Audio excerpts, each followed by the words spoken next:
Cette vidéo concerne Gérard Leron. Si vous avez trouvé cette vidéo utile, veuillez aimer et vous abonner.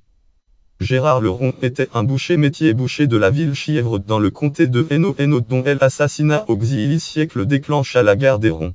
La guerre des Ronds récit essentiellement d'après ouvrage 1251. La comtesse de Hainaut Marguerite de Constantinople. Marguerite surnommée la Noire Dame donne plein pouvoir à 300 sicaires fiscaux flamands qualifiés aussi de vassaux pour pressurer et mettre à mal le comté à Chièvre. Fin octobre 1250, de ces fiscaux veulent saisir sous prétexte de taxes impayées un fou appartenant à un boucher nommé Gérard Leron. La querelle dégénère en rixe et Leron y perd la vie.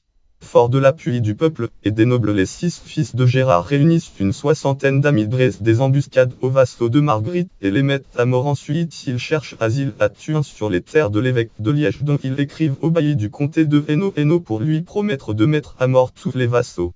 Ainsi commença la conjuration des Ronds. Les Ronds portaient un haut couronné sur le capuchon ou la tunique et devinrent de plus en plus nombreux.